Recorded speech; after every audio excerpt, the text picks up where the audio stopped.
अहिल्यानगरच्या श्रीगोंदा तालुक्यातील दानेवाडी येथील माऊली घवाणे याच्या हत्येनं संपूर्ण महाराष्ट्रात खळबळ उडाली आहे। आरोपींनी माऊलीचे दोन्ही हात, पाय आणि मुंडके छाटले। तसंच शिर, हात, पाय हे कटरनं कापून त्यानंतर त्याचं धड एका पोत्यात भरलं। हे दोन्हीही गाठोडे त्यामध्ये मोठे दगड भरून दानेवाडी नदीच्या बाजूला असणाऱ्या विहिरीमध्ये टाकून दिले होते।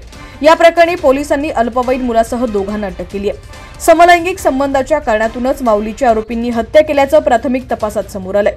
मुख्य आरोपी सागर गव्हाणे याचे गावातील एका मित्रासोबत समलैंगिक संबंध होते, याची माहिती माऊलीला समजली। माऊली गावात याबाबत वाच्यता करेल अशी भीती आरोपींना होती। याच भीतीपोटी आरोपींनी माऊलीचा खून करायचं ठरवलं। जवळपास 1.5 महिन्यांपूर्वी दोघांनी हत्येचा कट रचला होता। दोघांनी संगनमत करून 6 मार्चला माऊलीची हत्या केली।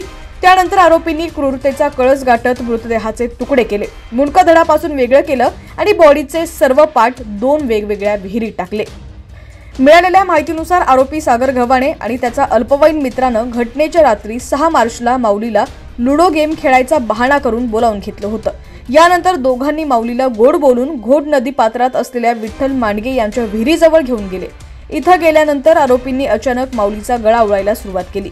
काही काळाच्या आत आरोपींनी डाव साधल्याने माऊली स्वतःला वाचू शकला नाही। माऊलीची हत्या केल्यानंतर आरोपींनी धारदार कटरने माऊलीचं शिर धडावेगळं केलं। यानंतर त्यांनी माऊलीचे इतर अवयवांचेही तुकडे केले।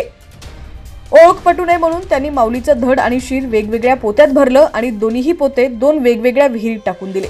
धक्कादायक बाब म्हणजे ज्या दिवशी माऊलीचा मृतदेह विहिरीत सापडला त्या दिवशी आरोपी देखील तिथंच होता। पोलिसांच्या हालचाली आणि गावकऱ्यांची चर्चा ते स्वतः ऐकत होते, पण त्यांचा हा बनाव फार काळ टिकला नाही। ज्या दिवशी माऊलीची हत्या झाली त्या दिवशी दोन्ही आरोपींसह माऊलीचा फोन एकाच वेळी बंद झाला होता।